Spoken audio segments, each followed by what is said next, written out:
Today we'll have Deb Nichols from the West Central Works Workforce Development Board and Shirley Gutsch, Director of Manufacturing Works. They will be discussing resources for attracting and retaining employees in manufacturing. Now over to Shirley and Deb. Good morning, everyone. Thank you for having us. My name is Deb Nichols. I'm the Vice President of Business Solutions with the Workforce Development Board. And you might have also heard West Central Works. We are one and the same. Our CEO a couple of years back really wanted our name to represent what we do. And we really are a combination of many services in our 9-county areas. So when you hear West Central Wisconsin Workforce Development Board and West Central Works, we are one and the same. So welcome, everyone. Thank you for having us here. I'd also like to introduce Shirley Gutsch. If you could, Shirley, just say hello and what your title and what your role is. Good morning, everyone. As indicated, my name is Shirley Gutsch. I am the Executive Director of the Manufacturing Alliance. It is under the umbrella of Momentum West here in the western part of Wisconsin. We are a new initiative, and our goal really is to connect manufacturers, pardon me, with kids, families, underemployed, unemployed, and really show what a career in manufacturing can be for all of those people. And like I said, we're a new initiative. We're working currently on getting our website up. And I'll talk a little bit more about that at the end of my part of the presentation. Thanks, Shirley. On this next slide, can you see the slide? Wisconsin Workforce Development Boards. DWD works with 11 boards, and we are one of them. We are called WDA 8, and we serve 9 counties. Really what one of our main roles is to deliver services and really kind of be that go-to hub of an agency. So we work with different community partners, employers, employees. We run our job fairs. We go to a lot of different conferences and speak on the many services that we have because it's confusing. We really want it to be where if somebody comes in our door, we can get them to the service that they need. If an employer calls any one of us on our team or on our business service team, we can get them to who they would match up with or who could best assist them. So that's just a little bit about what the board is. On this next slide, I head up the business service team for our area, and I just wanted to list, and our list is growing actually. These are our business services team members. Some of you might have met a few on here. We try to go out monthly to tour businesses, to talk about the services that we provide. And one of the real focal points of the business service team is we all have a different level of expertise. We all maybe even work for different agencies. As you can see, Tara, she works for DWD as a business service consultant for DVR. Yolanda works for our service provider actually she just had a promotion, so she's now the COO of Workforce Resource. Kyle is also our service provider, WIOA coordinator. Sarah works with veterans. And so you can just kind of go down the list and see all of the individuals who are on our business service team. So that's what I'm talking about when you might reach out to any one of these individuals. Maybe you have an employee who's a veteran, but you really only have a communication or a relationship with Tara in DVR. She can connect you right with Sarah. So you're not having to call the next number or search the next door. We really try to make it pretty simple. The next area, I just wanted to talk a little bit about rapid response, and hopefully none of you will experience this, but in our area here in the Eau Claire area, we've experienced some mass layoffs in the last 1.5 to 2 years that were surprising. Obviously, HSHS, Prevea, Leinenkugels. When we talk about rapid response, employers have a responsibility to provide the knowledge that they're going to either be closing or having a mass layoff to DWD. And then DWD notifies us as the board, and we deploy our rapid response services.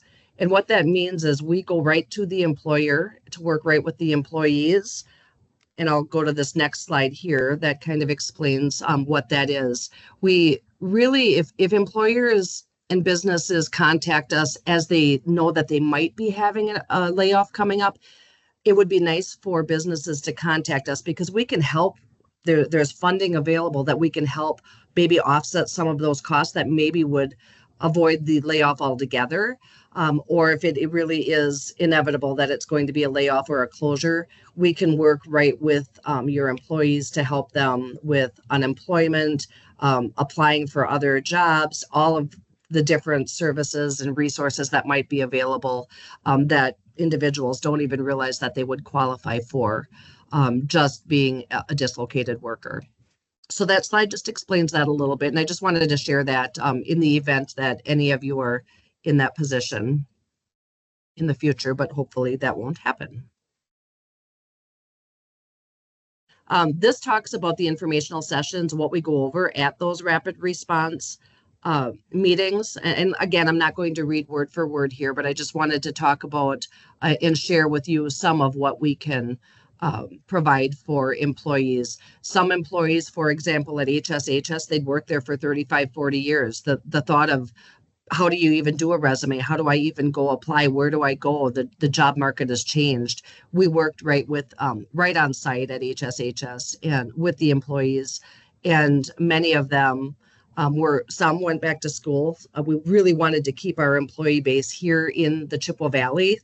We had other states contacting employees and contacting us wanting to relocate employees out of our area. And obviously that's not what we would want for our communities. So we worked right with employees to either provide the funding for them to go back to school or matching them up with local employers by doing some career fairs monthly. And this, again, just goes a little bit more into the transition strategy that we work with employers on sharing the available resources. Some employers feel comfortable with us going on site. Some don't really want us on site.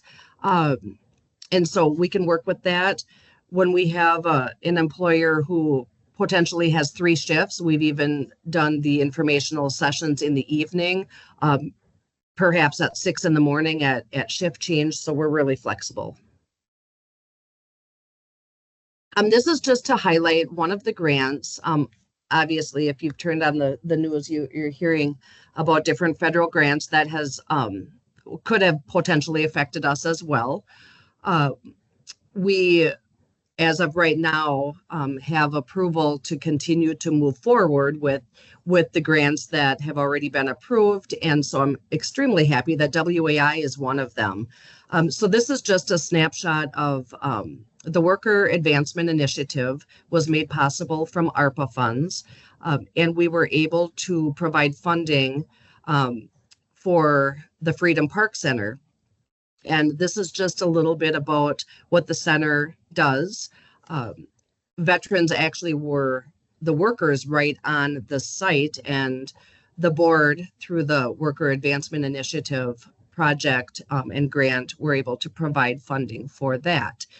So that WAI closed, but we just got notification a month ago that they are extending there's more money available with DWD, and they're extending a 9-month WAI for the next 9 months. And well, then the grant, the federal freeze that happened a couple of weeks ago put this in jeopardy, but it's back on. So I'm extremely happy about that, because with this grant, it's quite flexible to be able to qualify. And those of you on the call, you might want to reach out to me afterwards if you feel like this is a particular grant that your business could benefit from. We can use those dollars to upskill employees. So if you have an employee that is working for you right now and they maybe would like to move up into the next level in a promotion, and but they would need to go back to school maybe for 6 months or have additional training that perhaps this grant could offset those costs for at no cost to the employer. So that's how this particular grant could assist you. Just wanted to point out Career Venture is another opportunity. This is from 2024, and we have our 2025 Career Venture coming up in May. This is a really cool experience because it's for the youth in our area, and we have over 2,000 students that come. As an employer, if you'd like to be a vendor here, and if you haven't heard about this, or if nobody's reached out to you, please reach out to me and I can get you that contact information where you could go on site, be a vendor there. And it's incredible exposure for children who don't even know what careers are out there. Many times the community or youth might think, oh, manufacturing, I don't want to do that. They think it's maybe a dirty environment, that they don't want to be getting their hands dirty or whatnot. This really opens their eyes to what's out there. And so if you haven't heard about it, definitely reach out to me after and I can give you the information for that. This is another grant called the Quest Grant that also has been extended. We were able to provide funding for Schaefer Manufacturing to create a child care center, which is in the process of being built. And just wanted to share that because, again, if you don't know the grants are out there, you really might be missing out on an opportunity. Also through the Quest Grant, we were approached by Lippert Manufacturing here in Eau Claire, where they really ran into a challenge with employees when schools are closed. Their employees were running into having to choose between working or taking the day off to be home with their kids. And so Lippert in Indiana had started this process with some of their local agencies where they were able to, through grants and other funding, able to provide childcare for their employees at no cost to the employee. So they approached us with this idea, and fortunately the Quest Grant just had come out, so we were able to partner between Lippert, the YMCA, and the Boys and Girls Club to provide that daycare cost at no cost to the employees, so that kept them at work. They weren't having to take those days off, and it wasn't causing a disruption to the line of work. So just wanted to point that out too, because that might be an option that some of you might want to take advantage of. This is just, I'm not going to read word for word, but this is another Quest project. We were able to provide funding for students to go back to have more specialty training in autism. So these were teachers or daycare teachers also that went back to school at CBTC specifically for that certificate and paid for by Quest at no cost to the person. And this is another one that we partnered with Northwood Technical College through the Quest Grant to provide that training. And we work with youth through the WIOA program. Again, that's another federal grant. And I just wanted to give this snapshot also. It might not be applicable to manufacturing, but again, we really believe in this time that we're in, where people just are not having babies like we used to. And so when you look ahead to 2030, 2028 to 2035, we're really looking at even a worse staffing shortage as people retire and not enough people are coming into the workforce. And so when we work with our youth, we really like to expose them to everything that's out there for opportunities for them at a young age. So that should help our workforce also. This is another grant. It's called the STC grant. This is a grant that if you in any way were affected by the opioid epidemic, you would qualify for this grant. This was a very unique grant because it wasn't income-based, whereas some of the other grants are income-based. This one, it was not income-based. So if I had an opioid addiction or my spouse or my child, I would qualify for this. There were two parts to this grant. One was there are not enough substance abuse counselors. So this grant would pay for a 2-year program to send someone to school to be a substance abuse counselor. The second part of it was if you were affected by an opioid, any kind of, in any way, that if you wanted to go to school, upskilling, training, if you wanted to stay in your current job but wanted to move up, those are all trainings that were provided through this grant. Just wanted to highlight 2 areas also that we work with, the Windows to Work and Wisconsin DOCs. So the board, our board staff, we have an employee who works right at the Chippewa Valley Correctional Treatment Facility in the job center that's on site in the prison. And that's a newer program within the last couple of years. And the rest of the state of Wisconsin is kind of following suit with that because we've been pretty successful. Again, looking at our staffing shortage, we've worked with inmates and some have been incarcerated for many years. Again, maybe don't know how to use a computer, or not sure how to even interview for a job. Our staff works right inside the prison with individuals to prepare them to be productive members of society and hopefully have a job ready for them when they enter back into the community. So it's really a win-win. It's helping an individual who's going through the rehabilitation process and then also helping meet staffing needs out in the community. So if you're an employer that, is felon friendly and maybe has we have a few employers that have been very good to our population that when they are released, but this might be an area that you'd like to pursue. And if you'd like to know more about that, certainly reach out to me. I can put you in contact with our staff that works right at that job center. With Windows to Work, we also have a board staff that works right in Stanley Prison and the Chippewa Valley Correctional Treatment Facility. Doing pre and post-release programming, again, doing much of what our first employee does. Also wanted to point out the one-stop operator. At the beginning of this meeting, I talked about how we really, if somebody comes to our door or calls us on the phone, we will help them find whoever it is, whatever resource they would qualify for. We do not believe in sending somebody away saying, well, if you go down to this address or if you call this number, we'll sit right with you and make sure that you get to where you need to go.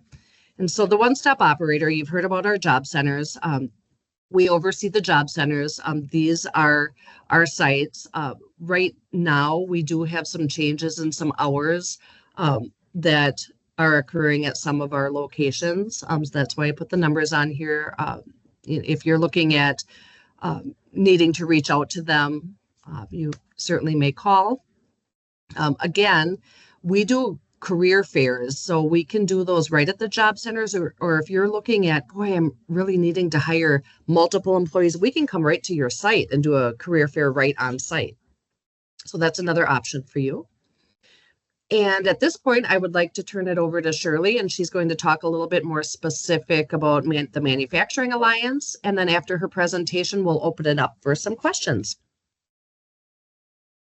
Thank you, Deb. And I just want to say that there was some information in your presentation that even I, in the number of years I've been doing this, was not aware of. That was good information for anyone who is looking for some of those grant dollars to assist them.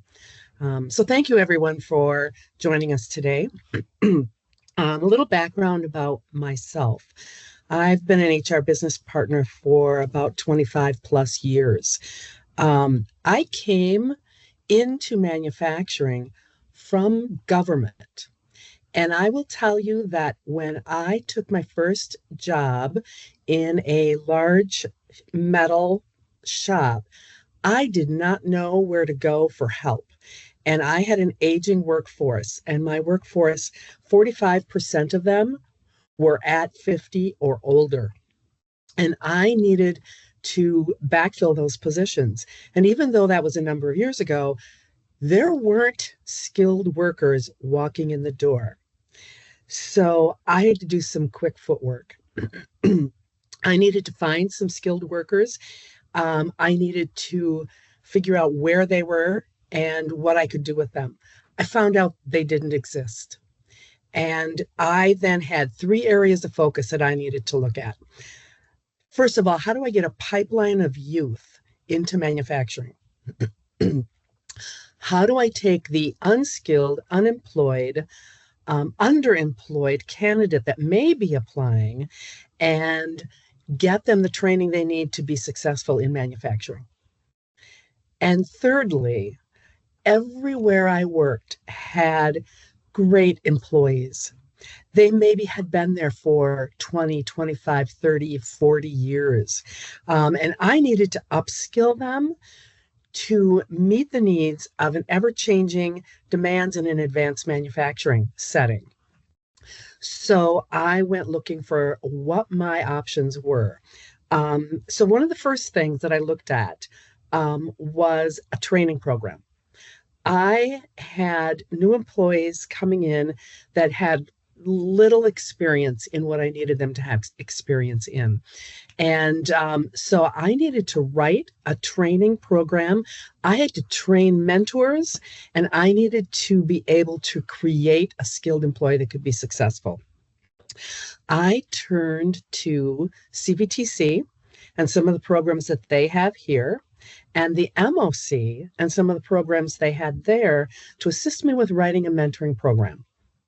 And then I sent employees to a program called Train the Trainer, and they then were able to learn how to train someone that was placed with them when they were the mentor.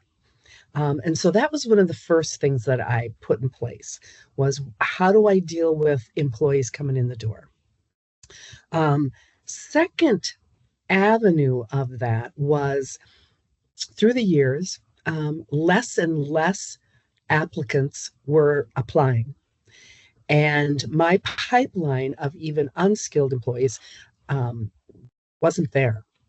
So I needed to create a pipeline of youth that were interested in manufacturing. And with this, over the years, I have found a number of programs that are available to us as manufacturers that assist us with creating that pipeline. One of them that most of you may be very familiar with is the Youth Apprenticeship Program through the state of Wisconsin education programs. That program allows youths to experience careers at their junior year and their senior year and determine whether or not that particular career is one that fits them. They get credit and they gain experience. That youth apprenticeship program has been extremely successful for one of the companies that I worked for. And that did create that pipeline of young and now experienced workers because they could get hired after graduation.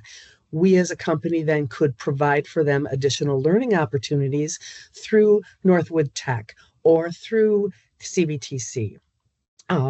And have an employee that we are nurturing and guiding into those careers. A couple of other programs that I was not familiar with until recently are out there. And as I was looking at these particular programs, I found that there are lots of programs out there that I was not aware of. And I can tell you that I spent a lot of time looking for programs and looking for assistance in this.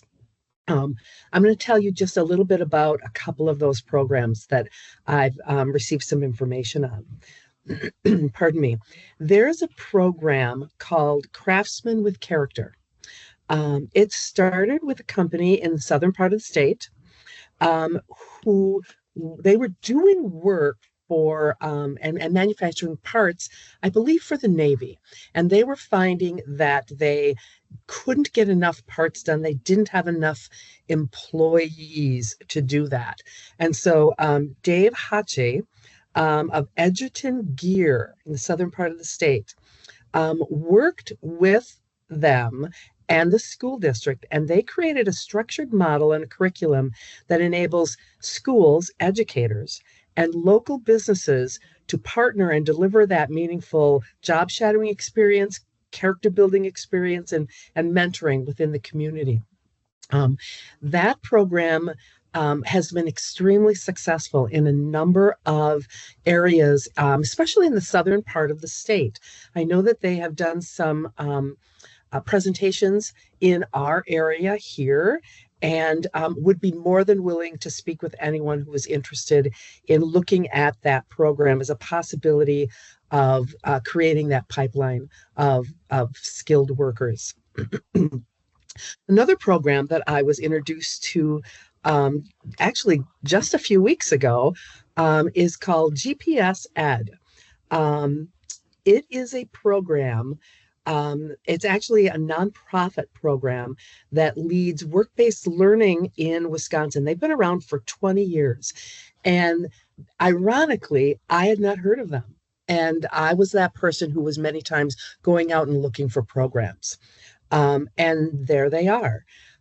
They partner again with businesses, communities, educators to be able to put together a career pathway program with meaningful work experience for kids who are still in high school. They have a program that they are now taking nationwide in an attempt to bridge that gap, that skills gap, and create really a lasting pipeline and lasting careers for these kids. Um, and that's just two of the programs that I have been introduced to recently. There are a number of programs if you go out and look. um, my third challenge was, how do I upskill the very skilled workers that I had on site? How do I take those employees that have been there a long time and get them upskilled along with those unskilled candidates that were coming in the door? And that too was working with CVTC and the MOC. And I know that all of the technical colleges have programs.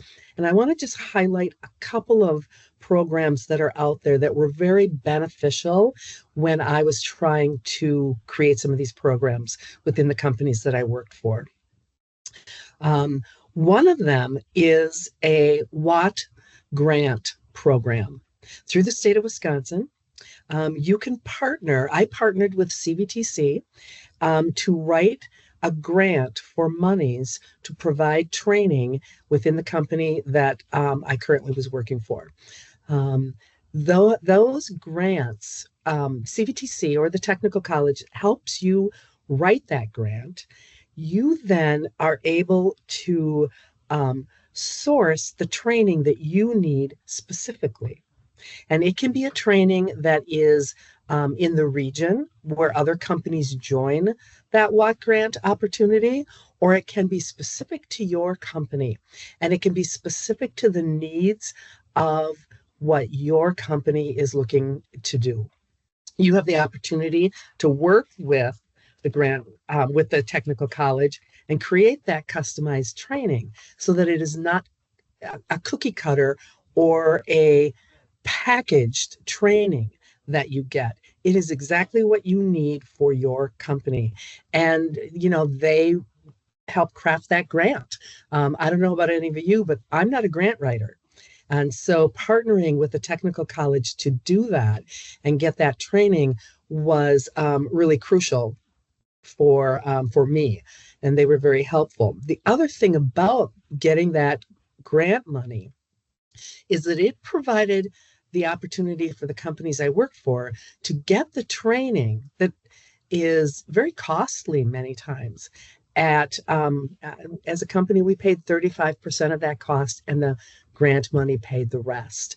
And we were able to have trainers come in that were specialists and expertise in whatever that training was that we needed. Without that grant money, many times companies can't afford to do these types of training programs. The other service that I've used is the training opportunities through the MOC. And I know that this is put on by the MOC, and I don't mean to just promote them. I know that there are a lot of opportunities, but I can tell you that some of the training that they have been able to provide in the 4 companies that I worked for, that were all manufacturing, was really instrumental in those companies moving to that next level. You again can help create that training with the people at the MOC. It can be done in innovation. It can be done in supply chain or sustainability. It can be done with robotics and training in cybersecurity. There's any number of ways that you can get training for your company. And that really was important, especially in the management, middle management, upper management level, to make sure that companies were able to move to that next level. The other thing that I wanted to talk about was what you see on the screen there. The Manufacturing Alliance, which again is a very new initiative, is willing to come in, assist companies, have conversations, and direct anyone who is looking for opportunities, resources, grant dollars to where you might need to go. So Deb is an excellent resource.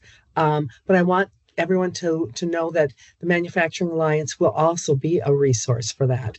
If you are not in this part of the state and you may be attending from any other part of Wisconsin, there are these alliance programs in the central part of Wisconsin, the northeast part of Wisconsin, the south central part of Wisconsin. And on their websites, they have a number of options for manufacturers. Career fairs that are coming up, opportunities for training, and other webinars that are coming up. I cannot stress enough that if you look, there are opportunities out there. I did want to cover one more opportunity, and it actually is through the MOC, and that is training within industry. And I know that there are opportunities for these trainers to come on site and really work within your company to raise the level of awareness, raise the skill level of the employees, those very important employees that you have within your company, and be able to maximize that growth potential. So I just wanted to put that out there. I know they have a couple of things going on right now that are really, really interesting. Does anyone have any questions? Deb, did you have anything else you would like to share? I'd just like to say, I know it's a lot of information. We can certainly get this PowerPoint sent out to everyone so you can review and just have it at your fingertips. I would just say, as you're absorbing the information, if you have more specific questions or think any of these resources that we've shared with you that we can assist you with or assist your agency, your organization in any way, please reach out to us, either Shirley or myself, and we'll help guide you and provide whatever we are able to provide for you. We sure appreciate your time today. Hey, Shirley and Deb. Thank you, everyone. Yes. This is Chris Kennard over at PMI up in Bloomer, Wisconsin. Shirley, I'll say, first of all, number one, we miss you. It's nice to hear you guys, both you and Deb, talk about these programs. And I'll just lay it out there that many of the things that Shirley discussed and that Deb discussed, PMI has been involved in.